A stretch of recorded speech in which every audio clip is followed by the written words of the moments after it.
Men who previously had no luck with women. What did you change? Started to take more risks instead of overanalyzing everything.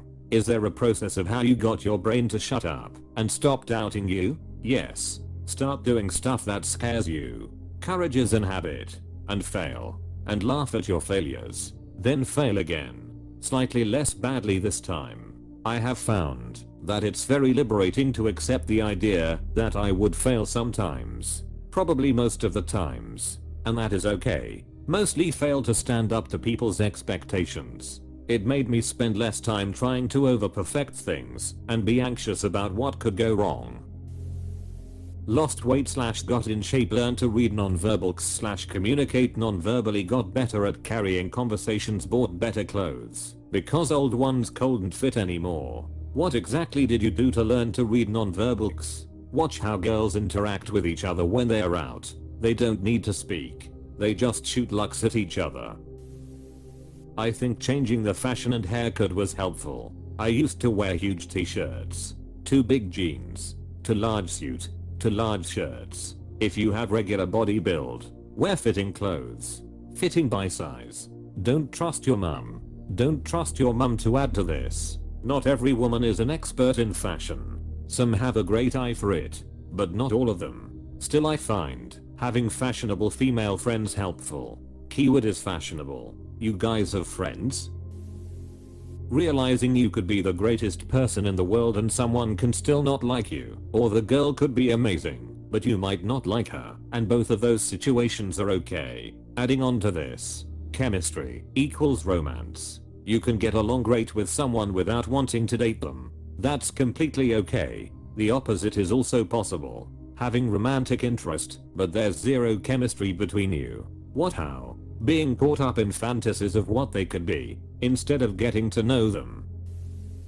Tons of hard work and trial and error. One nice trick I learned is to embrace the notion that to increase your success rate, you need to increase your failure rate. I used to take no chances with women, and would probably ask 1 to 2 out per year. So I was learning nothing about what it takes to get a woman interested, and I would be crushed if one of them rejected me. Don't be afraid of failure. It's the best way to learn how often to ask to get good, but not poor style. Because if I do it for every girl I feel something for, that's just not how I go around in life, feeling emotions about strangers. I used to be pretty skinny, like 135 pounds. I started going to the gym and put on 20 lbs. Suddenly started getting more attention. It's scary how similar this is to me. I was also super skinny and exactly 135 lbs. Started going to the gym and also put on 20 pounds. Then started getting more attention, ending in a relationship. Are you me? I'm you. Look in the mirror. Slowly waves hand. Hand waves back. Becoming less awkward and social phobic.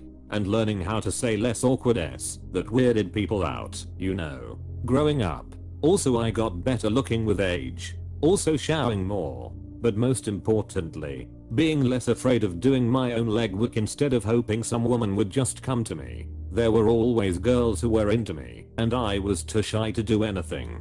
I kept hoping they'd make all the moves which they took as a sign of indifference from me. Still regretting all the good hookups I know I missed. And feeling bad for the women I disappointed or confused who really did like me. There was this cute guy in school, who the first time he saw me his eyes got really big and then he looked down and started blushing. I saw him around a lot and he kept looking at me, but never once tried to talk to me. Now I regret not talking to him.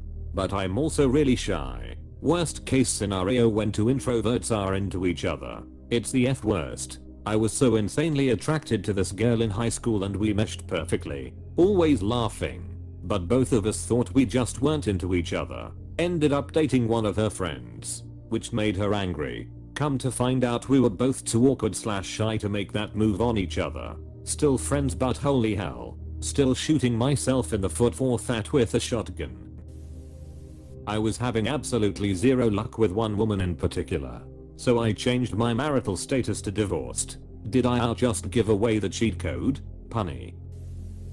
I always looked way younger than I am. For quite some time this was a disadvantage. Now in my 40s it's an advantage. I'm also fitter than most men my age. And women in their 30s and 40s value men like me higher because of all the bad experiences they had with typical men in the past. Violence, alcoholism, cheating, huge debts, attachment disorders. The list goes on. It really sucked in my early 20s when I'd be the only one of my friends to get eyed. It's pretty great now though. I got carded for a rated R movie at 34. I didn't have my ID on me and they wouldn't let me in. My friends got to go in and I had to go home. 34-year-old woman here. It's great now getting carded all of the time. But when I was in university I couldn't figure out why I couldn't get a date until a 16-year-old hit on my 22-year-older and wouldn't take "I'm too old for you" as an answer. I realized that day that I probably looked like jailbait. It also made future interactions with men who appeared significantly older than my actual age far more concerning. Haircut was the biggest one nobody ever talks about. Changed from a greasy long hair due to a Zayn Malik One Direction haircut and the results were immediate. Also clothes. Going from all black to, well, still all black, but much sharper clothes was pretty big too. I'm losing my hair. Not much I can do in this area other than take it all off. I did what is called a pro gamer move and started asking men out too. Now I got no luck with either. Pro gamer move. Love yourself first. Don't be overconfident, but be comfortable in your own skin. Be authentic and listen. Showing emotion, passion, curiosity, and security are a must and all from self-love. Women don't want to be with someone who doesn't want to be with themselves. Corollary to this. Someone once told me confidence isn't knowing that you won't be rejected. It's realizing that you'll be fine even if you are. Completely changed my outlook. I'm going to write this on a sticky note and slap it on my desk. Because that is some good advice. I think I need to learn embroidery just so I can throw it on my wall as decoration. Calming down. Not going after women. Being relaxed. Clear headspace. Occasional gym. Nicer clothes a lot actually. But you don't see those things until you start doing them. IDK man. Maybe a bit early to call it from my end, but I feel like I've had more women in my circle last few months. Simply by being calm. Well, naturally I'm a chill dude, but I also used to chase a lot if I liked a girl, or if she simply gave me attention. I just feel a whole different vibe man. And this girl who's been my friend for a while, we've arranged a couple of hangouts next month. It's quite confusing, but I'll give you an update as to whether that's actually gone well for me. I got plunged into female-dominated school, club, and work and started getting to know and treat them like my brothers. Working out also boosted my likability a little more. Being actual friends with women and understanding they are just people is so key to all of this. I feel like young men, or men who never grow, are stuck seeing women as objects to be won and go after whatever stupid picture or fetish they believe a woman is. Common interests, life goals, and mutual attraction are what's important. Started going to the gym, lost a few kilograms of fat, gained a bit of muscles and people just started to treat me different. Boosted my confidence, made me feel better, which made me present myself better, so people treated me better, which boosted my confidence and so on.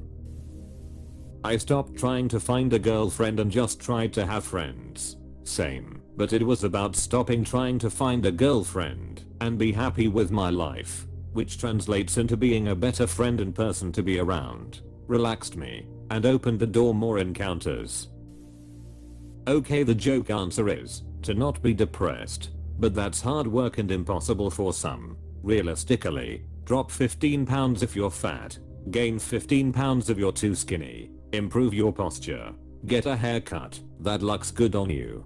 Don't be afraid to talk to a stylist about this if you don't know what would look good. Getting fitting clothing. Everyone has already said these things, and they are all true, but in my opinion the single best thing to do is to treat women like people, rather than like how you imagine women should be treated. Don't just try to date them. Actively take an interest in their hobbies. Find real points of genuine connection and try to be their friend before you try to date them. This is the only comment so far that I agree with. Too many people are focused on clothes and body builds, but it's all BS, because there is no universal style or body type that all women are attracted to. Some women like baggy clothes. Some like fat guys. Some like nerds. None of that matters. The only true advice is learn how to make friends in general. If you can make friends with women, you can build relationships with them. Earning more money, buying nicer clothes, investing in myself, having hobbies, being productive. I must be tired. I read that as eating more money. What else are you gonna do with it? Got a good job, bought a house, generally relaxed and ironically became much more chosy, unlikely to chase.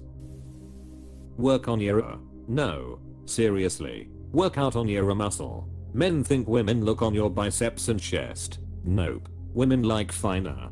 Get your into a nice shape, and boom. Go squat and deadlift regularly. Maya got me laid so many times you won't believe it. Women treat you as a sexual object the same as they blame us. Nothing gets them going, like seeing the motor that drives the jackhammer. I love this analogy. It's mostly about confidence. Women don't like insecure or desperate, which is the same. Men.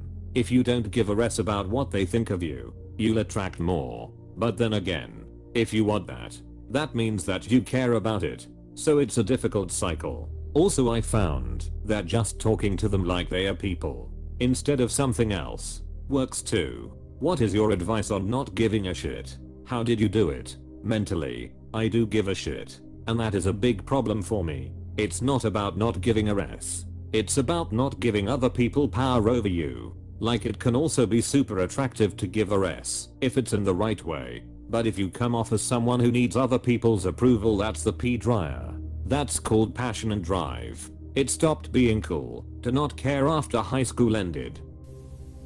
My circle of friends. Could you further explain, please? I found a new bunch of friends. I kept the old ones, but developed new friendships. For me, I got involved with CB radios. I'm sure you could find a club or something that interests you, that has PPL with like-minded interests. Once I created new friendships and met new PPL, things started to happen. Bro, how did you find fiends as an adult?